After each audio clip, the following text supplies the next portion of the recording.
ദക്ഷിണ ഡമാസ്കസിലെ സൈനിക വിന്യാസം പിൻവലിക്കണമെന്ന് ആവർത്തിച്ച് ഇസ്രായേൽ പ്രധാനമന്ത്രി ബെഞ്ചമിൻ നെതന്യാഹു സിറിയയിലെ ദൂറുസ് വിഭാഗങ്ങൾക്ക് സുരക്ഷ ഉറപ്പാക്കണമെന്നും അദ്ദേഹം ആവശ്യപ്പെട്ടു.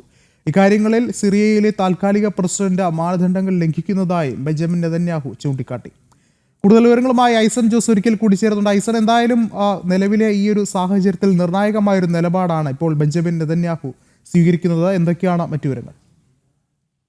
തീർച്ചയായും വിഷ്ണു, വളരെ കൃത്യവും വ്യക്തവുമായ ഒരു നിലപാടാണ് ബെഞ്ചമിൻ നെതന്യാഹുവിന്റെ ഭാഗത്തു നിന്നുണ്ടാകുന്നത്. നേരത്തെ നമുക്കറിയാവുന്നതാണ്, ഇക്കഴിഞ്ഞ ദിവസം, അതായത് ഒരു ദിവസം മുൻപ് 2 ദിവസം മുമ്പാണ് അതിശക്തമായ ആക്രമണം ഇസ്രായേലിൽ സൈന്യം സിറിയയിലെ ഈ സൈന്യത്തിനെതിരെ നടത്തിയത്. സിറിയക്കെതിരെ ദക്ഷിണ ഡമാസ്കസിൽ നടത്തിയത്. ദക്ഷിണ ഡമാസ്കസിൽ നേരത്തെ പറഞ്ഞതുപോലെ, വിഷ്ണു സൂചിപ്പിച്ചതുപോലെ, ദുറൂസ് വിഭാഗങ്ങൾ ധാരാളമായി താമസിക്കുന്ന ഒരു പ്രദേശമാണ്.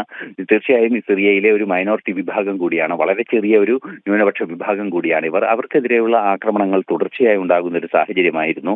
ഈ ഒരു സാഹചര്യത്തെ പ്രതിരോധിക്കേണ്ടത് അനിവാര്യമാണ്. മാത്രമല്ല, ദക്ഷിണ സിറിയയിൽ, അതായത് ഇസ്രായേലുമായി അതിർത്തി പങ്കിടുന്ന പ്രദേശങ്ങളിൽ കൃത്യമായ സൈനിക വിന്യാസം നടത്തുന്നത് തങ്ങൾക്ക് വെല്ലുവിളി ഉയർത്തുന്നു എന്നൊരു നിലപാടും ഇസ്രായേൽ മുന്നോട്ട് വെച്ചിരുന്നു. നേരത്തെ നമുക്കറിയാവുന്നതാണ്, അമേരിക്ക സിറിയയുടെ താൽക്കാലിക സംവിധാനങ്ങൾക്കെതിരെ ഉള്ള ഉപരോധങ്ങളും മറ്റു നടപടികളും നിർത്തിവെച്ച ഒരു സാഹചര്യത്തിൽ കൂടിയാണ് ഇസ്രായേലിന്റെ ഭാഗത്ത് നിന്ന് ഇങ്ങനെ ഉണ്ടായിരിക്കുന്നത്. അമേരിക്ക കുറെ കൂടി അയഞ്ഞ നിലപാട്, അല്ലെങ്കിൽ കുറെ കൂടി ലിബറലായ ഒരു നിലപാട് സിറിയയിലെ താൽക്കാലിക ഭരണകൂടം, അതായത് തെഹ്രീർ അൽ ഷം എന്ന് പറയുന്ന ഭീകര സംഘടന, അവിടെ ഉണ്ടായിരുന്ന സംവിധാനങ്ങളെ അട്ടിമറിച്ചതിന് ശേഷം അഹമ്മദ് അൽ ഷാറ എത്തുകയും അഹമ്മദ് അൽ ഷാറയുടെ താൽക്കാലിക സർക്കാർ ഇപ്പോൾ നിലവിൽ പ്രവർത്തിക്കുകയും ചെയ്യുന്ന ഒരു സാഹചര്യമുണ്ട്. ഈ താൽക്കാലിക പ്രസിഡന്റായി അദ്ദേഹം പ്രവർത്തിക്കുന്ന ഒരു സാഹചര്യത്തിൽ ദുറൂസ് വിഭാഗങ്ങൾക്ക് നേരെ ആക്രമണങ്ങൾ കൂടി വരുന്നു എന്നൊരു നിലപാട്, അതായത് ഒരു മൈനോറിറ്റി വിഭാഗത്തിന് നേരെ ആക്രമണങ്ങൾ കൂടി വരുന്നു എന്നൊരു പ്രശ്നവും ഉയരുന്നുണ്ട്. സ്വാഭാവികമായും ഈ രണ്ട് വിഷയങ്ങളും കൃത്യമായി അഭിസംബോധന ചെയ്തല്ലാതെ, അതായത് കടന്നു കയറാനുള്ള സാധ്യത പരമാവധി ഹിസ്ബുള്ള ഉൾപ്പെടെയുള്ള സംവിധാനങ്ങൾക്ക് ഈ സിറിയയുടെ